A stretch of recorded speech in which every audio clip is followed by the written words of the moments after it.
The series rolls on. We're on to episode number 4. Those of you who are new, you know it's an episode per Trey Lance quarter. We're going through every single play, every single snap of Trey Lance's 2021 rookie season with the 49ers. Episode 4 now, after the first 3 have come and gone. This is now crunch time for Trey Lance with the 49ers trailing against the Arizona Cardinals. So without further ado, let's get going. The 49ers are coming off a touchdown right now. They're first of the game, their first points of this game. The Deebo Samuel score, a pitch left after a nice drive orchestrated by Trey Lance. Ended the third quarter, so now they're down 3, and now they're trying to come back against the Arizona Cardinals. Finished the comeback, and it doesn't start very well in the fourth quarter with a pitch right that's stuffed to Elijah Mitchell. Lance under center for this one. We've been talking about in the first 3 episodes about all the shotgun stuff, but he does occasionally line up under center, and you'll see, I think, an increasing amount of under center activity for Trey Lance as his career progresses, because the 49ers really like that aspect of his game. Going back to North Dakota State, second play, second down and 12. This isn't Trey's fault right here. You'll see it from the end zone angle. Low snap from Alex Mack. Very rare mistake from the veteran Pro Bowl center of the decade in the 2010s, but look where this football ends up, at Trey Lance's shoestrings when he has to get it out of the shotgun. That ruins timing right there. Something like that is not good. You don't want that. It's not going to help rhythm plays like that quick pass to Elijah Mitchell. And the 49ers, as a result, are in 3rd and 8. 3rd and long, but this is why they like Trey Lance, because throughout this entire game, he'd bailed the 49ers out of disadvantageous down and distance situations. And as this blitz comes from Arizona, Trey's about to do it again with his legs. He's going to take off after the pocket breaks, and he's going to run for the first down. You see the flag there at the end? That one would be declined because it would be against Arizona. Here, we're going to pause it right after the snap just to count the blitzers, count how many guys are coming after the quarterback, and to see where Trey Lance saw the running lane. All right, here we go. 1, 2, 3, 4, 5 black jerseys going after him. I could see J.J. Watt decently neutralized over there on the right side, and Trey scanning the field. Fast forward another second, free rushers coming through off the right side, and Trey knows that he's got to tuck it and run. He sees the rusher in his peripheral vision, and he's going to take off. 49ers, meanwhile, on the right, have J.J. Watt double-teamed. Watt absolutely wrecked this game. He was in the backfield a lot. He beat Mike McGlinchey a lot. 49ers did pay some extra attention to him on this play, and it's a good thing that they did, and it's a good thing that Trey Lance was nice and aware, because he was able to take off when the time was right to take off. Nice job keeping his eyes downfield until the very last second, and that allowed them to get a couple extra yards, I think, at the end of this run. So first down for the 49ers. Once again, Trey gets them out of bad, down, and distance. They're going to go back to the run game here on 1st and 10. It's going to be inside zone, and it's not going to end up well for the 49ers. Not a bad effort from Elijah Mitchell, but a flag does come in on the play. So we talk about disadvantageous down and distance. So the 49ers and Trey Lance are going to be right back in it after a holding penalty. You'll see the flag right there at the very end come in from the back judge. So it sets up 1st and 20. And we'll see how Trey Lance manages to dig himself out of this new hole. They're going to call another design run, the 12th of the game for Trey Lance to try to get out of the hole. And at this point, the 49ers have gone to that well one too many times. Arizona's waiting for it. They're reading. They're not just firing off their blocks. They're reading just in case Trey Lance does take it and run. And when the defensive tackle is able to corral you, that means that the defense has a beat on what's coming. So 2nd and 19, holding penalty, unproductive run. Trey Lance gets tackled by a 300-pounder. None of that was good. But on 2nd and 19, the 49ers try to get some of that yardage back. Does Trey have somebody downfield or not? Well, that's what we're going to view and review when we replay this particular one after this end zone angle. Trey picked up 5 yards after the pocket caved in on him. And I think that, this is one where he's going to do a better job seeing the field in the future. From this angle, you can't really tell if somebody was open or not. But when we stop this and when we rewind, I think we'll be able to get a lot better idea of what was going on here for Trey Lance. Remember, 2nd down and 19, so you want to get something. Pocket's holding up decently well at the onset. If you look downfield, arguably Brandon Ayuk is open here. I hate roasting quarterbacks for stuff like this because I don't know what their sight line has right now. If you look back at the scrum on the right side of your screen, I don't know if, this mass of humans right now is preventing Trey Lance from clearly seeing the opening where Brandon Ayuk is standing. But in general, you do see the open space on the field. You do potentially see an ability to outlet to Elijah Mitchell. Deebo Samuel might be breaking free up over here. It's hard to tell, but Trey Lance bails the pocket before he's under true duress. And because of that, the play just cannot happen under structure. And then it becomes a Superman type of play. Brandon Ayuk breaks off of the route that took him to the middle of the field and tries to go to the sideline.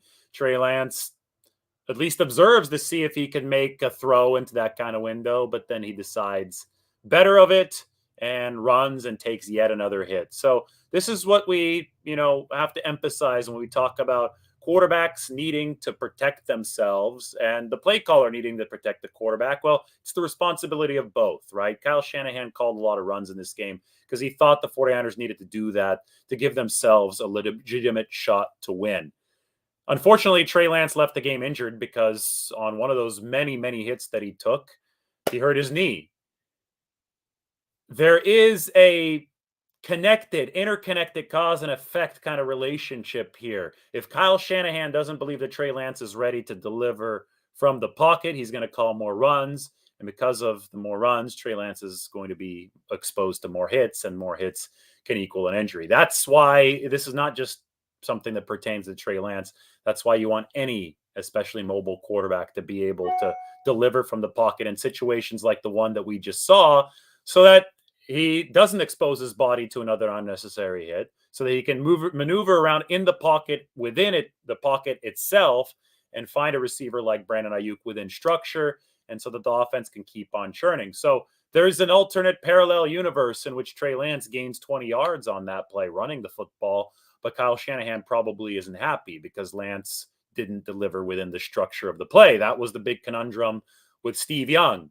And one of Steve Young's coaches, I believe it was Sid Gilman early in his career, literally put a rope around his feet, around his ankles, and made him stay in the pocket so he wouldn't take off and run the way that we just saw there from Trey Lance, that he would be forced to deliver from the pocket because that's the more sustainable way of operating in offensive football. Anyway, Trey did get 5 yards. It wasn't a great play from the pocket. He took another hit, and now the 49ers face 3rd down and 14. So here on this 3rd and 14, we're going to see some good decisive play from Trey Lance from the pocket. This should make 49ers fans optimistic. This is the one more angle of the play that we were just talking about, where he bailed a good clean pocket a little bit too early. But the opposite happens here on 3rd and 14. Trey's going to be decisive. Trey's going to make an accurate throw, and he's going to set the 49ers up for a manageable 4th down. Shotgun again. Ross Dwelly, 13 yards.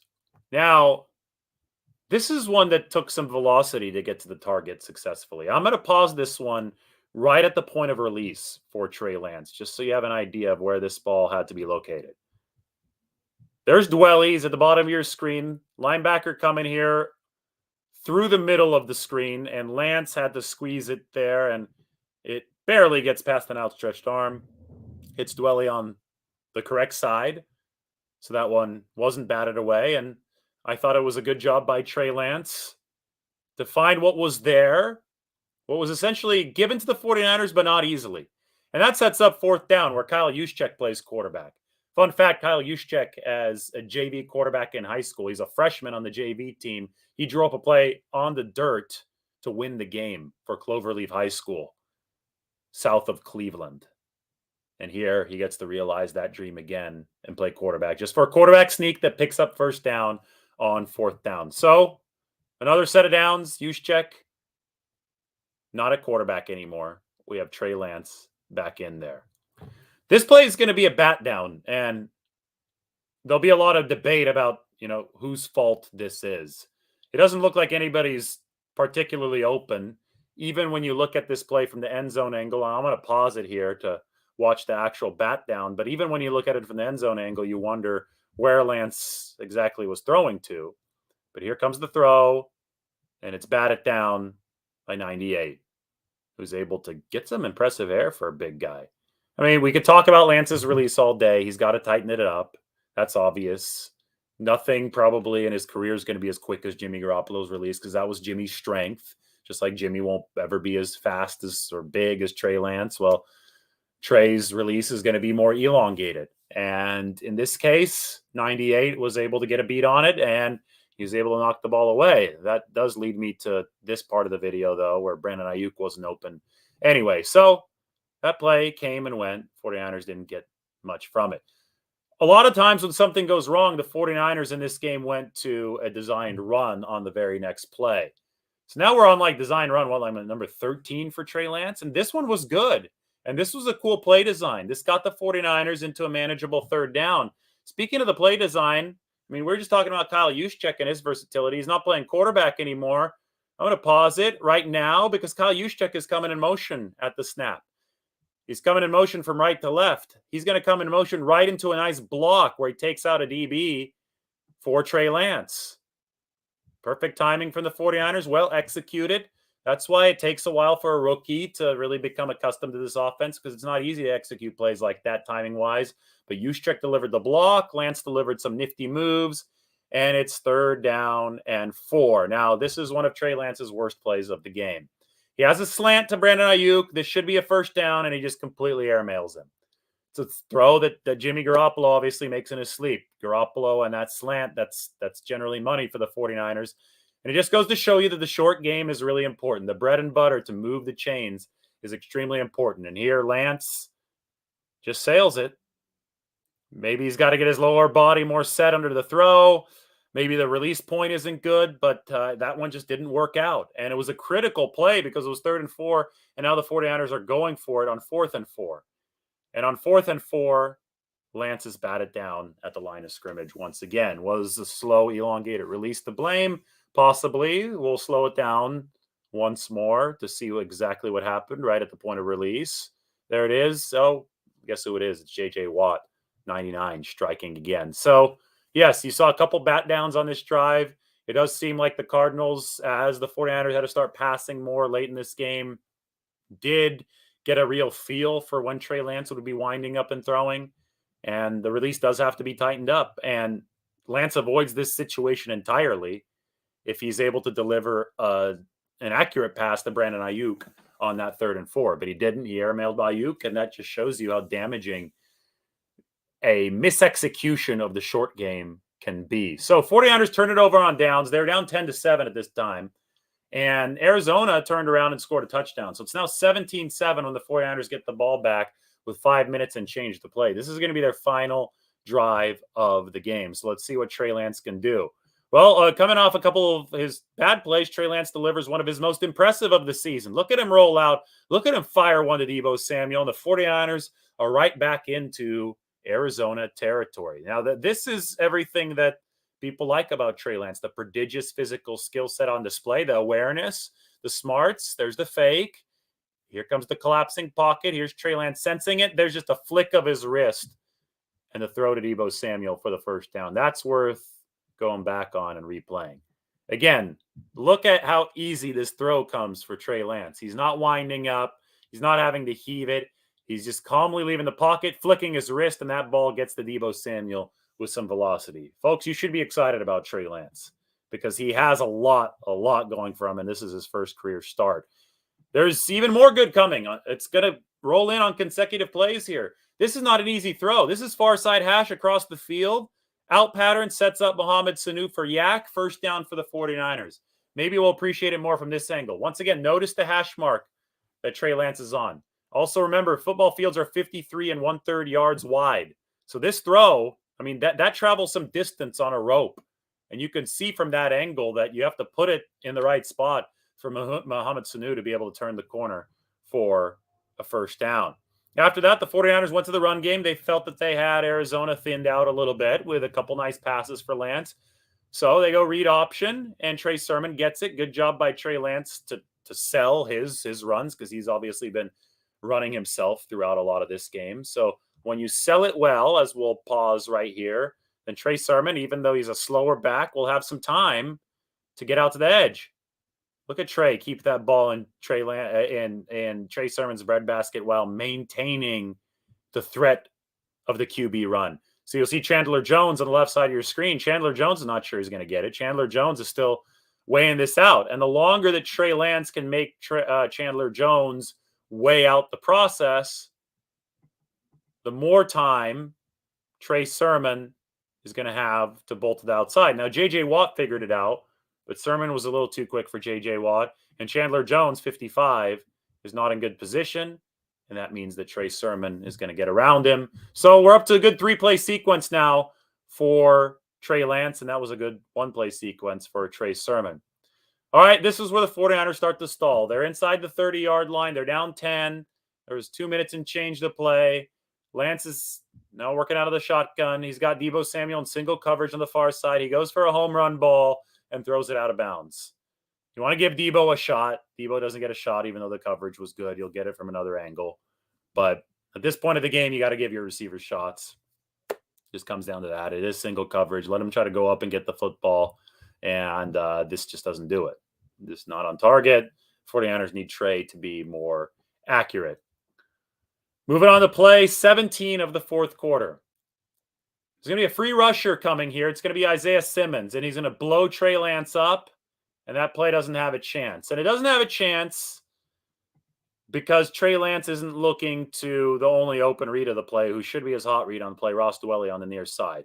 Here comes Simmons. Lance is dead. That doesn't work.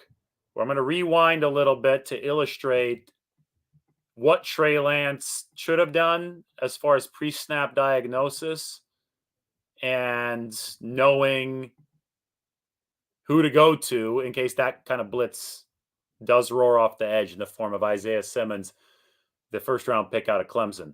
If you look here, the only possibly open receiver is on the near the bottom middle of the screen. That's Elijah Mitchell. Coming out of the backfield, if there is going to be a free rusher, Trey Lance needs to take note of that, realize that before the snap, because at this point it's too late. If that free rusher is coming, he's got to be looking at Mitchell, who's the only receiver looking back at him, and he's got to get the ball out. He can't go to Deebo Samuel, who will not even be out of his break by the time that Isaiah Simmons is clobbering Lance. So this is a sack that was taken before the snap. This is where the 49ers lost the chess match before the snap, and you would expect that from a rookie quarterback.